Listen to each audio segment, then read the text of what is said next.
Hello, good evening, and welcome to Tuesday Night Live here in the Honing Block with me, OC Ejiofor.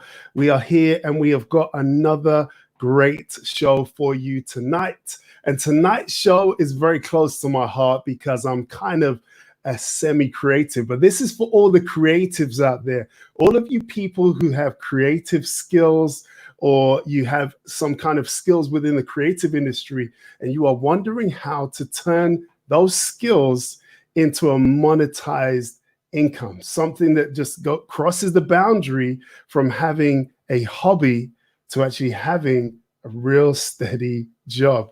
Isn't that what we all want? You have a skill. It could be you love sketching, you love drawing. It could be that you like making things, you like building things. It could be that you like designing structures or designing things. Yes, how do you turn those skills into money? Because the truth is, there's a lot of people out there kind of look at creative skills and they kind of, let's be honest, they don't really think it's a real job, right? They think it's just you're sat behind a computer just drawing all day, or you've got your sketch pad out and you're just drawing things. You shouldn't really get paid for that, right? Is that how it goes? Well, we're going to talk about that tonight because all my friends out there that are creatives, this one is for you. We're going to be talking to someone who not only is a creative person at heart. This man has got so much experience and so much that we're going to learn from. We're going to ask some questions of tonight's guest, and that is the one and only Mr. Ron Foster. Now, Mr. Ron Foster is a National Geographic published photographer. He's also studied aviation, and he's also worked in aviation. He's had 10 years in operations at the American Stock Exchange. He's also worked in retail and design, and he was a merchandiser for the Container Store, and which involved creative direction. He started Ron Lewis Designs just as a side hustle. We love him already, don't we? Because we love starting side hustles, don't we? We know the power of starting a side hustle, and he's turned it into his full-time work. He's a photographer, he's an interior designer, and this is none other than Mr. Ron Foster. If you're not sure who he is, here are some highlights of his. And I have to just explain, if you're watching this live, if you're listening to a podcast, that's no problem, there's no issues. But if you're watching this live, just understand that there's a slight delay between the voice and the sound at parts. So don't worry, it's not your Wi-Fi, okay? But here's some highlights of Ron. Story right now.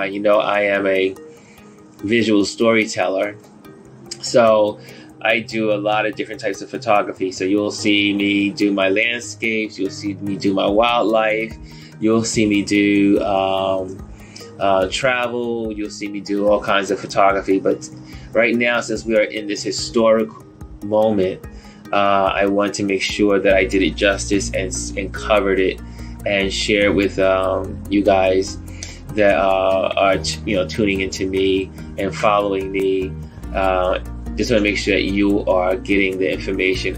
I didn't realize how many, I should say that I did realize, but it was so nice to hear the feedback from you all, being away from New York, or you used to live here in New York, or you're curious of how we're doing in New York when it comes to these protests.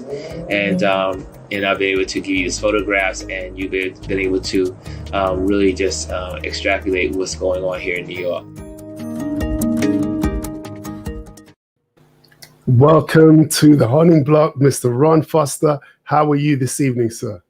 I am doing good. Hello. So glad to have you here.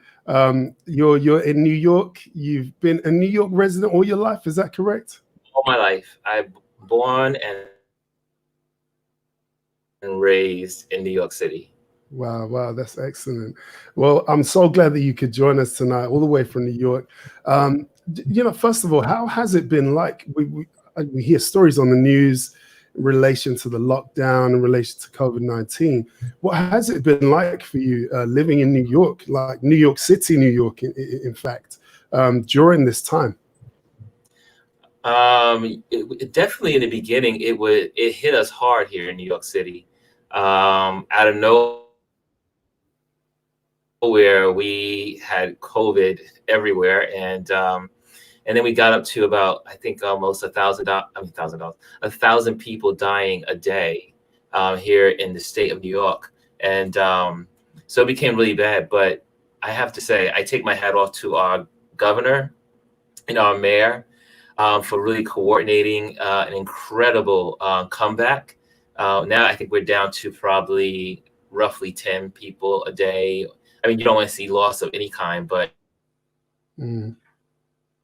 from 1,000 people dying a day of COVID to now basically 10, that's amazing. So Of we've come a course. long way, but it was tough.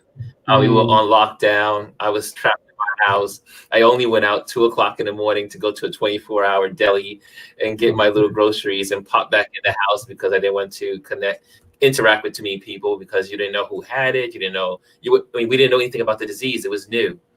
Of So course. I was on lockdown. Mm. Wow. Wow. So yeah, But we did good here in New York. yeah, Good. it's Yeah. difficult because we know obviously across around the world, there's been different waves.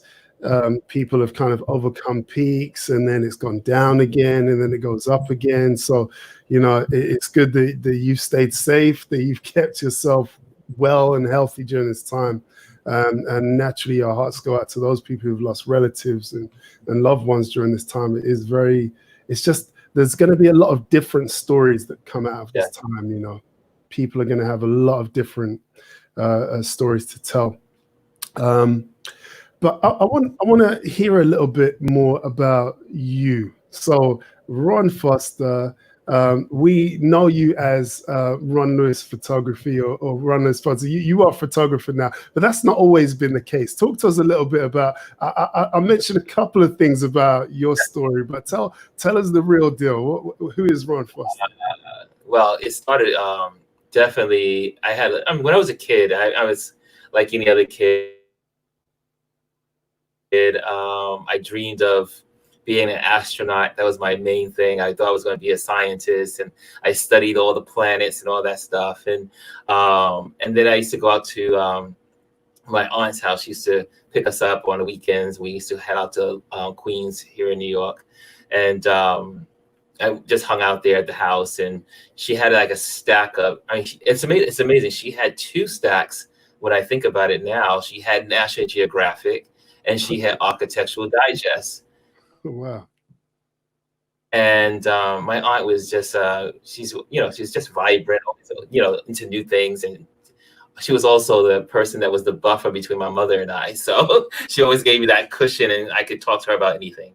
So, but going to her house, I saw the Architectural Digest for the first time, and I started looking at the pictures, and I said, "Oh man, I love these nice homes." And before I knew it, my friends were playing, looking at comic books and other material. I was the kid looking at Architectural Digest, and I didn't get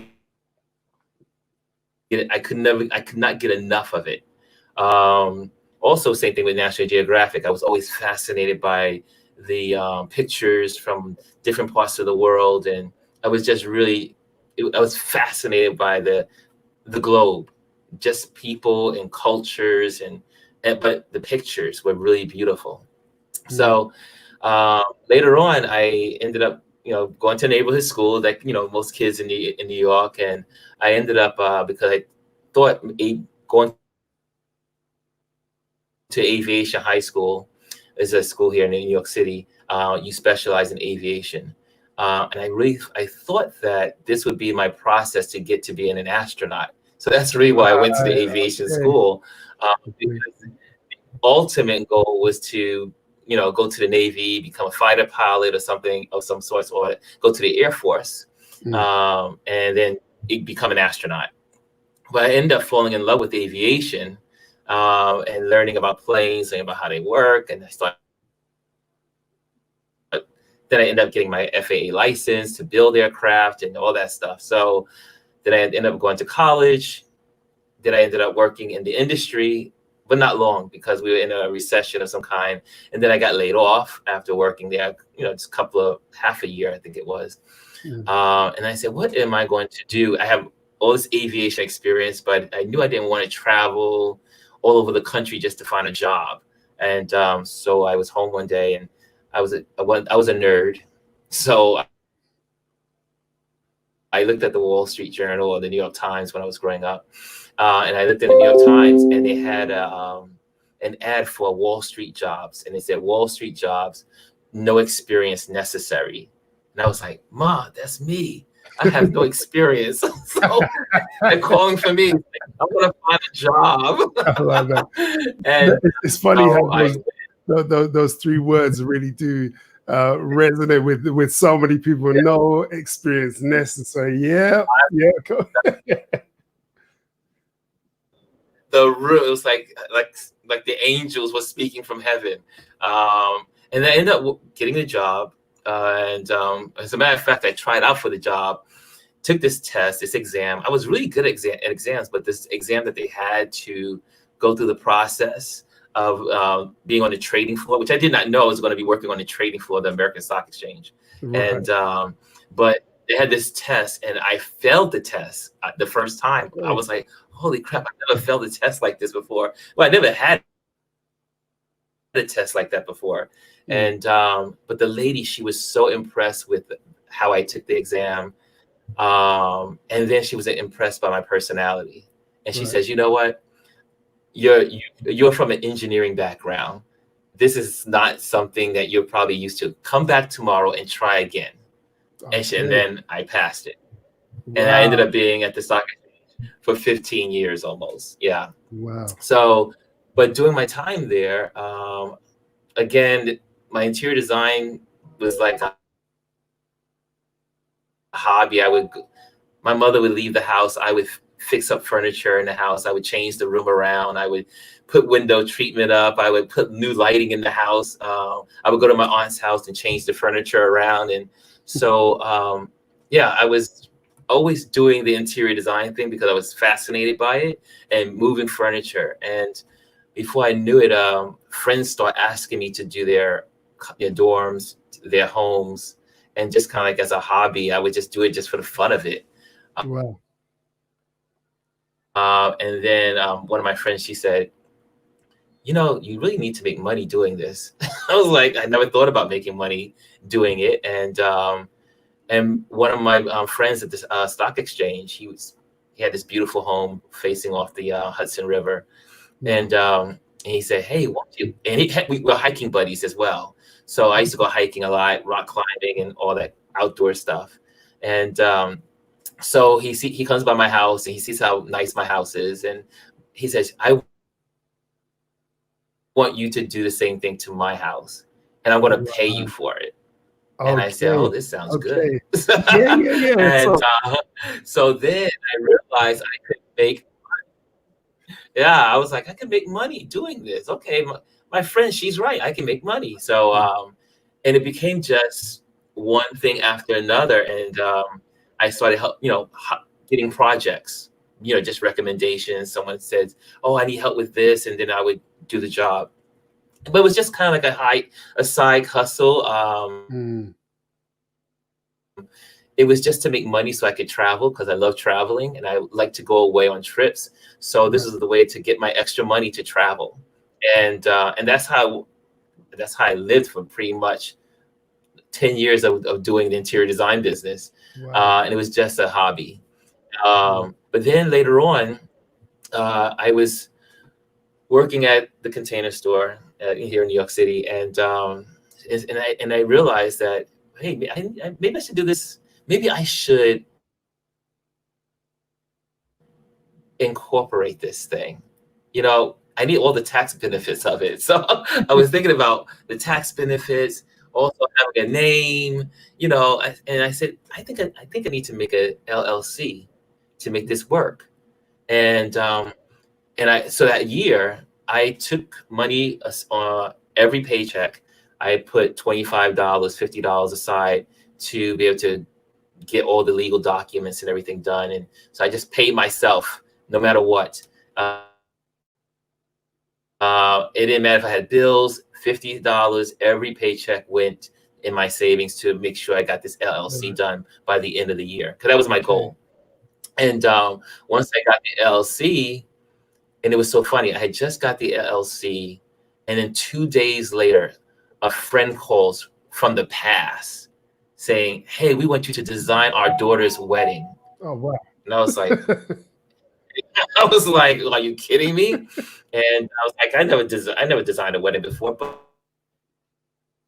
but I've also been the kind of person that never says no. I Mm, mean, it's like if something presents itself, that means you're going to be equipped to do it. there you go. So, and it worked out because the reception area that I was going to design to get this wedding, designed for, their requirement was to have an LLC. You Oh couldn't wow. just be a side hustle. You couldn't just have a side hustle and Look just at that. walk into on the west side here. It's Chelsea Wow. Piers, and here in New York City, and and it worked out because I had just got the LLC. Then this my friend calls me, and that was my first job as a LLC. And again, doors start opening and little projects here and there, and yeah, and it just started to build. It just started to build, and before I knew it, again I was traveling and in Europe. I was in London. I was in different places, Okay. and then I started taking photographs, kind of to travel. And then I got into hiking, to be quite honest, because I wanted to take pictures of Right. the landscapes. Mm, That was the reason why I wanted to be a hiker. And so I got into hiking and I started traveling and taking pictures. But then, and then I'm skipping a lot of stuff that's in between, but okay. uh, my client in 2015, I designed a law firm here in New York City, across the street from Madison Square Garden. And I was like, holy crap, I'm designing a law firm in New York City. And so I had graduated from all these jobs and, from doing it. I designed a church in Jersey, and all these doors start opening up. But one Right. of the members of the church asked me to design their law firm office. Okay. And Right. then they wanted pictures. They wanted pictures for their conference room. That's how it really all began. Okay. And then they said, "Well, why don't you just design it?" But they were looking for photos, and I happened to present these photos because my theme was industrial modern, and I created this space for them, um, and they bought all the photos. And Oh then wow. again, that was another transition moment because for many years, people kept saying, "Oh, you should sell your work. You should sell your photos." And I was like, "I'm just traveling. This is just like travel photos. I'm not going to sell my photos. But if I do sell them, I'll be an old man in Soho, and I'll sell them at a table or something." And one of my friends, she was like, "No, you have to do this now." And so when they bought the photos, I said, "You know what? Maybe I started an Etsy account here in New York. We have Etsy online, Yeah. and people bought the photos." And I was like, "Oh wow, so people are buying the photo. Maybe my work is good enough for people to buy. Maybe there's something to this. When your family says your work is good, you just like, Oh yeah, yeah. your Yeah. family, Yeah. Yeah. That's totally different. Your family says it, or then your friends say it's good. You say, oh yeah, yeah. it's just you're just saying that because you love me. You don't want to hurt my feelings." That's right. So, but I had no idea they were really telling the truth. Mm, And so then I set a goal for myself that year. I had just gone to Ghana, came back home, and in that year of October of 2015. But in the next following year, I said, you know what? Every day I'm going to post one photo from the cloud of all my travels. And I had never had an Instagram account. I had an Instagram account. I just started. I never really used the Instagram account, and I posted one photo every day on Instagram, and people began to respond to it. Right. And before you know it, photographers responding from around the world. And I said, Wow. oh wow, this this is something I need to really take seriously. But again, I was just still kind of just, it was just a hobby. Mm. But then one of my friends, she calls me and she says, you have to do this. If you don't do this, I'm coming to New York to kill you. And the reason why she said that because her father shot for National Geographic. Okay. And she says, you have my father's eye. Mm. And I was like, wow, that's a pretty powerful statement for her Mm. to make. And then I ended up in South Africa on a trip. I was in Nigeria, hanging out Mm. with my friends in Nigeria. Yeah, And pick then up with the I Nigerian. remember my friends they were in South Africa, and I said, yeah. So I have friends in Nigeria that I met over my travels in London and other places. And so then I go to South Africa. I said, I'm already here. I'm already in Africa. So why don't I just take a flight from Nigeria, from Lagos, straight down to Cape Town? I did that. And I was there for 4 days. 4 days, and every single day from the morning to night, I was photographing everything in Wow. Cape Town. I Wow. photographed the Table Mountain. I went to Robben Island. I went to everything Mandela. I photographed everything, and then I started posting it. And then people were again reacting to the photos, and they loved the work. They were loving the photos. They were loving the whole travels. And then one of my friends ended up saying to me, we need to do something really special about your photography. We need to create a trip and go to Africa, and you just take the camera and just photograph. And he really did change. It really changed the course of my thinking. Wow. He put together with a bunch of friends a trip to go to the southern region of South Africa. And so I ended up going to South Africa, this whole plan trip to go to South Africa, fly from South Africa, go to Namibia, get into a car, a Jeep. We had a car and a Jeep, and we drove through Namibia, drove through Botswana, drove through Zimbabwe, Wow. and I photographed every Wow. stitch of this trip. Wow. But as we were leading into this opportunity, I went to my bosses and said I needed this time off, and they I thought they would give the time to me, but they said no. And so I said, wait a minute, I've been working at this company for a long time, you're not gonna give me 3 weeks vacation? That doesn't make any sense. But when they told me no, it was the beginning of me saying yes to my life. Right. Because when they said no, I went right downstairs. I went out the building. I was on my lunch break, and I called my buddy. He's Nigerian, and Mm. I said to him, "Hey, book the trip. We're going to do this trip." He was like, "They gave you the time?" I said, "Nope, but in December, I'll be leaving, and I'll start my new life." Right. And that kind of like got the wheels going, because now I had to strategize on how I was going to make this happen. I also talked to a lot of my friends, and people that were close to me, and kind of got a pulse that I wasn't losing my mind and that I wasn't going crazy, that I was making a good decision. And I went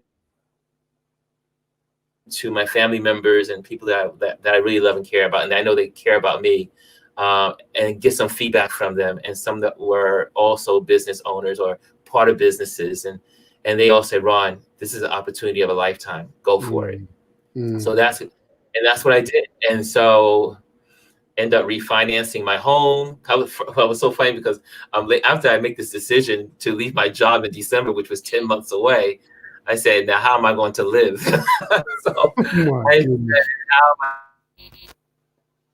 I going to live, and where am I going to have money from? And I just took a step of faith, and it was so funny. I said, wait a minute, I have all this equity in my home. I can refinance and finance this whole thing myself. Wow. And that's exactly what I did. Took my savings, went out and just made it happen. I said, this is a dream.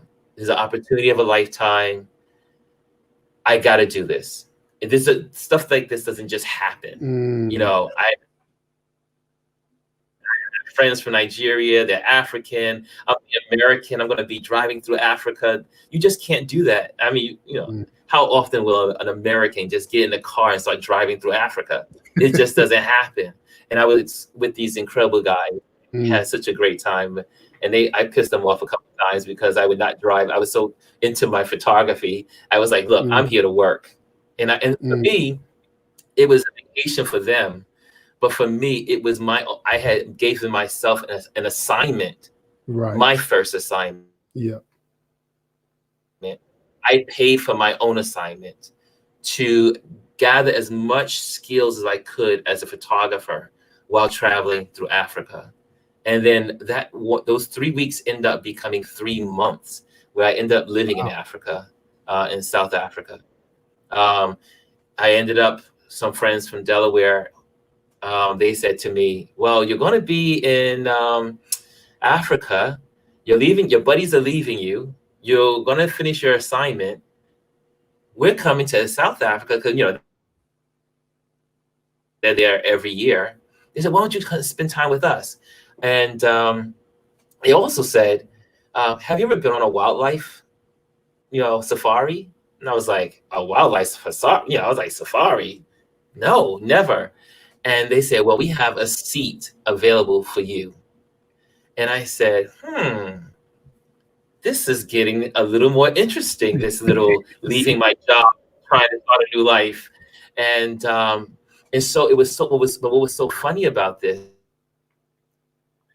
and I knew that it was a sign from I'm a man of faith. I believe in that God has a control of everything. And so my faith is key to how I live. So I 2 days before that, I went to bed, I woke up, and something said to me, you're going to need a certain amount of money. I won't go into all the dollar signs, but and I said, and I asked my broker doing my refi. I said, how much money will I need? I mean, how much would the mortgage be different by raising it by this amount of money?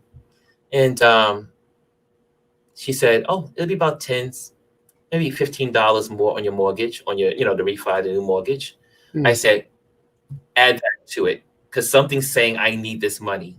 And then 2 days forward, now you go 2 days forward, and I'm in the car with my friends, and they're saying, have you ever gone to safari? And I said, sure. I mean, well, I have never gone to, but would you like to go? I said, sure. I said, how much is this going to cost me? He quoted this exact amount of money that I woke up thinking that I needed. And I asked the broker for that money. Wow. And I knew that this whole path that I was taking was truly, I was now in the center of what I felt like this is where God wanted me to be. And this was now just not something I was just planning to do, but everything was falling into place along the way. Doors were opening, finances were coming from different areas. I got up, one of my clients calls me. I had designed the church sanctuary in Jersey, and then they call me up and say, we have this project for you. We have a youth center that we want to create, and we want you to design it. And I tell you, no lie, that project paid for the whole trip to South Africa and that whole tour, the whole thing. And every step of the way, things were just, like I said, the money was there, but it did not happen until I surrendered myself and said, you know what? I'm going to take life. Well, let me just go back a little bit, because when I had gone to South Africa in 2016, that first time when I say I was roaming around photographing, came back home, and I was looking at one of the gospel shows on TV, and the minister was speaking, and he was talking about the talents, and he was talking about the Jesus' parable with the talent, and the talents, and one person takes the talent and they say, oh, master, I've given you an increase, and Jesus is pleased, the master pleased with the talent. Then the second one comes in, hey, I'm pleased, I took I took what you gave me, and I multiplied it. And then the master says, I'm well pleased. And then the third one comes around and he says, hey, I took that and I hid it. I just wanted to make sure I had the right thing when you came back for it. And he said, I wasn't pleased because the other two made a profit. The other two they gave an increase on what I gave them. Right. And you didn't have faith. You didn't execute. So, and that really spoke to my heart. That and I had read that parable 1,000 times probably, but it spoke to me that morning. I was having breakfast, and it hit me like a ton of bricks that I was living this life that was so what do you want to call it? Safe. I was living safe. Right. Just making sure I got a paycheck, making sure I was doing the right thing, make sure the bills were paid, make sure I was being a good citizen. And I realized that I wasn't living my full life that God gave me. And then that's when the light bulb went on that I had to live. And then that's when the series of these things started happening. Wow. Once I made that decision that I was going to live life a different way, and I was going to live I said, wait a minute, I'm an interior designer. I have all these gifts. I'm a photographer. I have that gift. And I'm just sitting at my, I love the company that I was with. They were, I met so many great people there. But it was safe. And I don't think we're ever called to just live a life that's safe. Sometimes you got to rattle the cages of your life to create incredible beauty in your life. So that was the turning point. And like I said, that whole year, it was like from January, and I was getting on the plane December 3rd, December 4th, I walked into my job and said, today is my last day. And I walked out, looked at the street sign, the cross streets, and said, I will never look at these cross street signs the same, because now I'm living my life. Right. And I don't know how it's all going to work out, but I know it's going to work out. And here we are now. It's going on the 4th year. I mean, wow. December, 4 years. And I would have never, it was beyond my imagination that every bill has been paid. Wow. I've still traveled. My life hasn't really changed, other than now I live a life that is my way. This is so funny. During this course of the year of me trying, because once I realized I was going to be a photographer and I was going to do this full time, I was going to jump into this with all my heart, with all my energy. I took some Nikon classes. Okay. And I was like, I'm going to take, and then I started taking every free class that was going on in New York City. So I would leave my job, go to every free course to learn as much as I could about photography, because I knew that in December, I was going to be on my own in a foreign land, and I had to do this. And so, so that's what became my target. But in that course, I was in a park here in New York City, and I'm watching, I'm interacting. It's the African, they have an African festival. And now I have my brand new full frame camera. I'm like, holy, I'm going to learn how to use this baby. And so I'm photographing, and then this woman's sitting next to me. She walks up, she's eating chicken wings and some jerk chicken or whatever. And she's looking at me photographing, and she says, oh, that's a good photo. That's a good photo. That's a good photo. And I was like, who are you?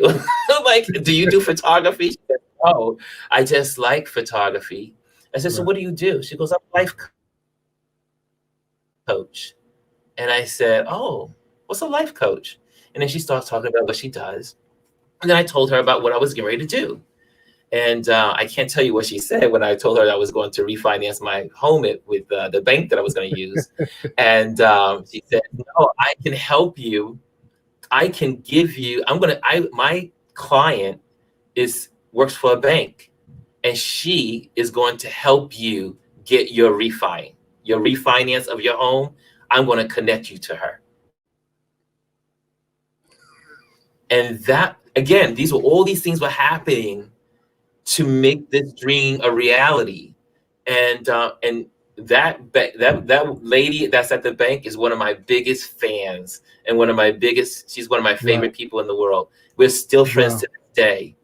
But yeah, but the life coach, not only did she shared what she had for me, it turned out we lived across the street from each other No way.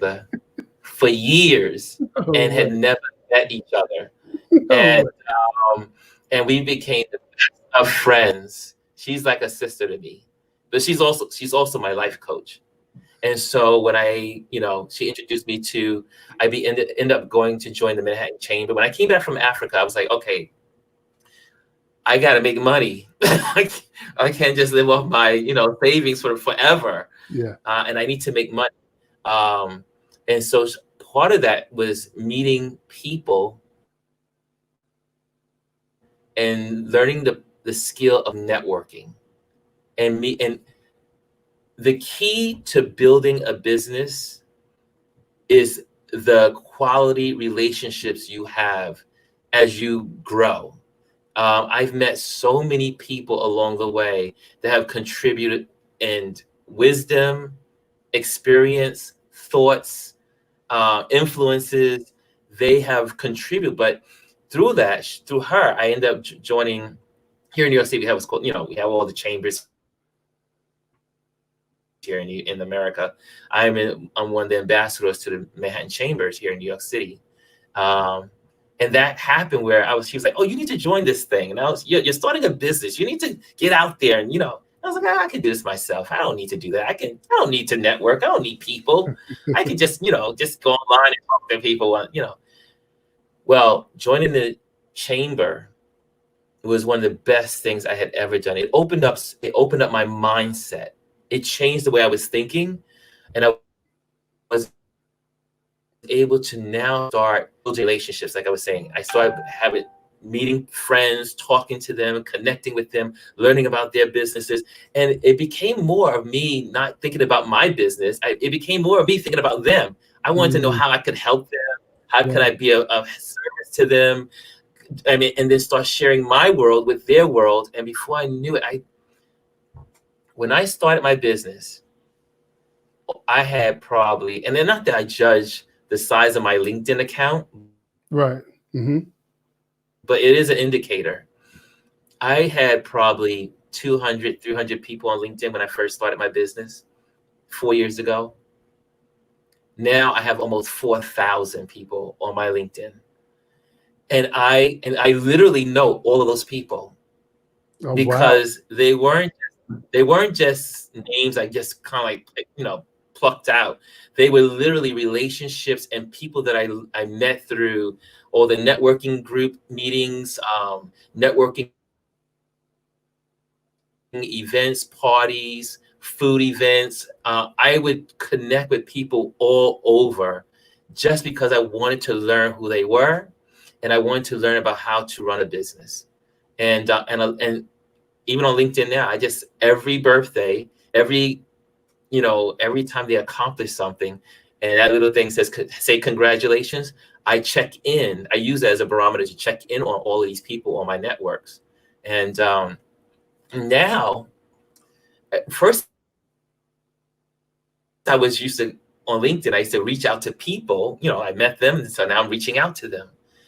And now my LinkedIn has changed. I've somehow shifted where now people are reaching out to me. Right. And I'm trying to get used to that. But sometimes, a lot of times, they're trying to, market to you. Right.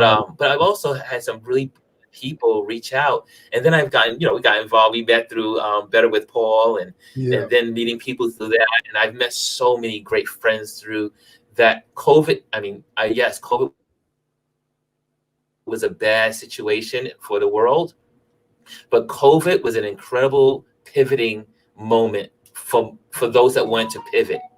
Mm. And I got a chance to meet so many people um, online and build relationships with even the friends that I met on LinkedIn and the people I had thought I had friendships with, but now that I was home, I was able to have more in-depth conversations with them online, or pick up the phone and have a conversation. So Mm. yeah, so so I'm trying to. I mean, it's a whole lot I could talk about, but though that's kind of like the train, the tracks of how I was moving through having this business. And now it was so funny because I just did my taxes a couple of weeks ago, and I was doing all the numbers and all the crunches, and I was like, "Holy crap! I make good money this year." I was like, and it was so my accountant. He was so like, he was like, "Wait, you think you're going to make money at some point?" And I was like, "Well, when you're starting a business, you don't make money in the Mm. beginning. I mean, some Mm. people do maybe, but I was making money, and then I would each one year it would be a profit, the next year it'd be a loss, the next year it'd be a profit, the next year it'd be a loss. I was Mm. like on this roller coaster up and down. And this was the first year, the consecutive year, that I Right. made profit. Right. And I was like, oh my gosh, I crossed the line. And my account was like, yeah, and you're going to just keep doing better and better. And but yeah, and I can feel the difference. I mean, I do what I do now with a lot of passion and love for what I do. My photography has taken a whole new course as also. I mean, like I said, at first it was about people, wildlife, landscapes. But now when we went into COVID, I wanted to document Mm. the city. Yeah. I wanted to document areas that were not the norm. So for Mm. instance, we have a station called Grand Central Station Hmm. here in New York City. It's where, I mean, it's never empty. There's millions of people that flow through Grand Central Station every day, Mm. and it's never empty. Mm. So when COVID started to break, I started saying I need to get some exercise. So Mm. I got my bike, I ride into the city, and I'll pick a location with my camera on my backpack, and I will find that location where there will be thousands of people at usually this is morning rush hour, but there were no people. There was literally like maybe, or maybe there's one or two, and they would usually end up being another photographer. So I ended up going to Grand Central Station. There was no one there, and I photographed it. And then I was like, wow, this is, it was such an eerie feeling because you feel like you're on another planet, or like Mm. where did all the people go? It's like Kind of like like Planet of the the Apes. start of Vanilla Sky or something, right? Yeah, something's gone wrong. Where are the people? Mm. And so I wanted to document the city in its stillness. And then people were responding to the photos. They were, and it became really cool to just get out there every morning, find a location, Rockefeller Center, Soho, all these different places in New York City that, like I said, Times Square. I mean, Times Square. We call it the center of the world here in New York. And it was literally, I think one day, the day I went out, it was 5 people in Times Square. Wow. All 5 of us were photographers photographing Wow. this epic moment. Wow. No people in Times Square, the center of the world. Hmm. And this was in the rush hour. So Wow. and then that started to evolve because what happened was, as we went to COVID, the city's now empty. And then we go into George Floyd. And now the nation is captivated by this murder that happens on TV, and we all get to see it, and it stirs something in the public. And then you we respond. The people begin to respond. They begin to protest and go out in the street and say, "Wait a minute, we want justice." And at first, I was like, I'm not going out there. It's COVID. I'm not going to be out in the street. I don't want to get sick. But then one of my friends, she's a close friend of mine, and she's white, and she said to me, "Ron, how can I make a difference? How can I make a difference in this movement?" And as she said that to me, she says, "Do you want to join me in a protest?" And now my head was like, "Oh man, I don't want to go to the protest. I don't want to go to the." I'm naturally, my behavior is never to be in crowds anyway. From just my personality. I mean, I'm not. People think I can be an extrovert, but I am also an introvert. And but she said, "Join, let's go, check it out." So I went there to support her because I was like, okay, but me. I mean, all my friends know I go nowhere without my camera. And I photographed this event, and it was so moving to me. And what was the most moving moments is watching. It was about 5,000 people came out to this protest march. And they were all from different backgrounds. They were white, they were black, they were Asian, they were Indian, they were short, they were tall, they were old, they were young, they were children, they were women, they were men, I had never in my life seen such a cross section of American society in one place for one cause. And when I saw it, my photography, visual storytelling brain started to clicking. It was on fire. And I had to make sure I documented everything that was going on. I started moving through the crowds and photographing and getting close to the stage and photographing because George Floyd's brother was speaking. It was kind of like a rally for him, and he coming back home because he's a New Yorker. Yeah. And I took all these photos, and then when I took those photos and posted them on Instagram and on LinkedIn and different places, people were like, "Oh my gosh, these photos are amazing." And I realized that I couldn't just sit. I had to use my gift to make a difference. And I started getting people from all over the country. I mean, some actors from Hollywood were responding to my Instagram page and talking to me. And I was like, wow, this is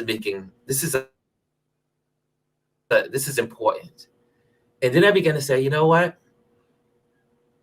I'm going to go out there every chance I get and use my gift to make a difference. There were people that were making food for those protests. There were people that were walking the streets and just handing out, sanitizer, hand wipes. Everyone was contributing at every one of these protests. The least I could do was photograph it. And that's how I saw it. The least I could do was to photograph this event, this huge event that's probably going to be, and at least when I was at that moment, bigger than the civil rights movement. It is the civil rights part 2. It's the civil rights movement part 2. It's the finishing of what wasn't accomplished in the first chapter. Right. And so, yeah. And then from there, the protests went into, obviously, we had some crazies that started to do some looting and some rioting and all that other stuff. And then we realized that all those people were not even from New York. They were kind of infiltrating and causing havoc. Right. But what happened was the city, in a response, the retailers began to board up their windows in their stores. So all those places I had gone to that had no people and I had photographed, they didn't even look the same because now everything was covered with wood and boards. Every window was boarded up. Every door was boarded up. Everything was boarded up. But again, this protest began to evolve to another stage here in New York. Artists began to take those boards and created beautiful works of art. Every panel was an individual artist creating beautiful works. Before I knew it, Soho, Lower East Side of Manhattan, um, downtown Manhattan, or every window had beautiful art. And again, I said, a light bulb went on. Ron, you have to document this. Mm. You have to get out there and document this because those boards are going to come down once the stores open. What's going to happen to all that art? It needs to be documented. So I went out for 3 days from 9 o'clock, I should say 7 o'clock in the morning to 6 o'clock in the evening. I photographed every single one of those boards. And then people kept saying, are you going to do a book? Are you going to create something? Mm. So now I'm working on a project and it may be a book coming from that. But I just wanted to document it so that people would know that they could see this evolution. We went from COVID, George Floyd, to then it was for everyone that was having problems with police in our country. And then it was all about equality and justice, and it just kept evolving and growing. And now it's grown to a whole, it just keeps growing, and it's new. And it's not as many, the protests are not as large, but people are still they're still activists, and then they're doing it in a different way. But yeah, so that's where I am. So that's how I went from wildlife, landscapes in Africa, hiking and doing stuff in the upstate New York and all that other stuff, and photographing, in Spain and Italy, and I had an opportunity to go to Malta and Alaska and all these places. I photograph a lot of places, but now my photography has now really taken on a real personal connection to equal rights and justice. And that's where I am right now. I don't know where I will evolve to in next year or at the end of the year. I just know right now that's been my focus for the last since we've been in this COVID moment, and now equal justice for everyone. And that I'm going to use my gift and the power that I have to make that kind of difference in the world. And I love that also that it's not just an American thing. It's traveled to France, traveled to London, it's traveled to South Africa, it's traveled to Botswana. People are now talking about just the way policing should be done in our world. It's not just an American thing, it's across the globe. So I'm just excited about where this is all going to, how it's going to all evolve. Where is it going to go? I just know that I'm excited to be able to photograph it and be able to somehow, some way, someone 20 years from now will see one of my photos and say, that's how they did it 20 years ago, or 50 years ago, or maybe 100 years ago. They'll see one of my photos and they will be impressed to continue with equal rights and impressed to make a difference in their world with their gift. Whatever that gift is, we are called to make a difference with our gifts. There you have it. That's me. Do you know what? I have to say, all the shows I've done, like I had questions. What has just happened now has, to me, like this is really deep. Like in that one question I asked, That one question Yeah. I asked, you've answered every single question I've had. And not just have you answered it, but you've given so many vital teaching points. I felt like a schoolboy sitting down and just learning, from the teachers.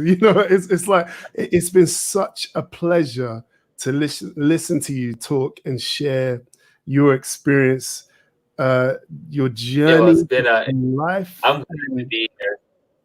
and your journey in creativity. That creativity has always been in you. It's always been in you, and Yes. it's just been interesting to hear how it's kind of been drawn out of you to the place where you've actually seen, right, this is it now. It's all or nothing, and you've had to do it, and you've done it with all your heart. And it is really about stepping out in faith. Ronaldo Lawrence, he's someone who's spoken in some of our events. He acknowledged that earlier. He said he knows exactly what you mean. He said it's about making a decision, but then knowing how to use that decision. I think that is so key. And you've Mhm. exemplified not just talking about these types of things, but living it, doing it, taking that risk, and actually walking in your dreams. Many people can look at the photos and say, oh, maybe I could do that, or I would love to do that. Oh, he's lucky he gets to travel to these different countries. They don't know the actual steps that you took until now to actually make that a reality. I Yeah. think that's amazing. I can listen to you all day, quite literally. The stories that you tell, it is amazing. I really, really appreciate you being with us today. Um, for anybody who's watching, if you have any questions for Ron, now's the time to ask him those questions. Just type them in the comments, and I will pose them to him. We have Og's Beauty say, amazing testimony. And as well, I know you ended up talking about the whole social justice, but from your website, from the things that you Mhm. do, you also do a lot of charity work as well. And you've worked supporting the youth at Brooklyn Tabernacle Church as well. It's just, I love that heart. I just want to say I appreciate the fact that it's not just a self-interest. Some people can have a hobby and really it's all about the money, or it's all about Mhm. them. But it's clear from what you do that, especially in the storytelling, it's about the people, it's about the place, it's about others, it's about giving back. And I love that. I have to give you another round of applause there. Thank you. It's yeah. I don't even know. I don't even know where. I mean, my parents are pretty. My parents are pretty. Like my father's very. He's a free spirit, and my mother pretty much allowed me to just do what I wanted to do with some restrictions, but allowed me to just kind of live my own life. Mm, But I always found that the most important things in life were people. yeah, I learned very young that the houses will be taken away, the money will go away, everything will go away. The only thing that will last past you are the memories you create with people. You Our lives are not just to be lived and trying to accumulate wealth. I mean, I would love to have more money, but everyone would love to have more money. Um, we would and love to. I would love to travel the whole globe as much as I could. But at the end of the day, I love traveling the globe because I get to meet people, mm, and I can honestly say I have friends in almost every continent wow, except Antarctica. I don't know if wow, any people live there, but I don't have any friends there. But I think I have friends on every continent, and that's because of my travels. And I really do believe in building relationships. I have friends that I've met on a plane, or I have friends that I've met just kind of like on a tour somewhere, and maintaining those relationships along the way. So, yeah, it's about the people. At the end of the day, it's about people making a yeah, difference in people's lives. Mm. And that's why I do photographs. That's why I used to be a youth director and help Mm. young people. And your life has to count for something at the end of the day. Mm. And the greatest reward are the people. Yeah. Definitely. And I have to say, you're Any probably questions? one of the friendliest people that I've encountered on LinkedIn. Like, you know, when I connected with you, just the interaction we had, the communication we had, it was genuine. And I say that because quite often, you know, especially on the LinkedIn professional profile, everybody wants to put forward a Yes. certain side of themselves. They want to show themselves to be their best side. But you just seem to be just as you are now, as we're talking now. That's how you were from the get-go. Like first messages, this is just run. I thought, okay, cool. What you see is what you get. I don't know to be any other way but Right. me. Yes. So it's, yeah, I always say what you get. I'm quirky. I got all kinds of things that I do, but I am me. And it's amazing that as you get older, you become more comfortable in your skin. Mm. When I was in my 20s, I've always been comfortable, but Mm. I'm really comfortable in who Right. I am today. Right. Especially by taking these last 4 years of just taking chances and stepping out and, having more faith. This has increased my faith in a way that I've never had the opportunity to exercise it. Mm. And but yeah, it's what you see is what you get. So That's I amazing. love being me. Amazing. And thank you for being you, and thank you so much for joining. The time has gone so quickly tonight. It's unbelievable. I might have to get you back on the show. I might have to get you back on for a special Q&A session, just so that people have time to think of their questions again. Because I do have people that follow the show that are creatives in the creative industry, and I know that they'd love to talk to you. Maybe we can get them on the show and they can ask you directly as well. But for now, we're going to have to close out the show. But Ron, thank you so much. You hang on there. I'm going to speak to you soon. But I'm going to close out the show for everybody else. Thank you, sir. Thank you. Guys, tonight's show, my goodness me. Did you appreciate that? I mean, what lessons do we learn from that? Okay, so it's all right knowing that you have a gift and knowing that you have a talent, but if you're not using it to the maximum, it's a waste. You need to get out there and maximize your potential. What other things did we learn? He had a plan to go out and take pictures. So what did he do? He didn't just sit around doing nothing. He learned about photography. He studied it. He took classes on top of what he was already doing. And he took a chance. He didn't just think, okay, this thing is kind of going to happen to me. He knew he had to make it happen. If that meant remortgaging, it meant remortgaging. If it meant just kind of going out into an uncomfortable zone, breaking out of his comfort zone, that's exactly what he did. Creative entrepreneurs, my goodness me. Some of you guys, you're sitting on so much talent, and you can maximize your potential by actually putting that talent to work, put it to action.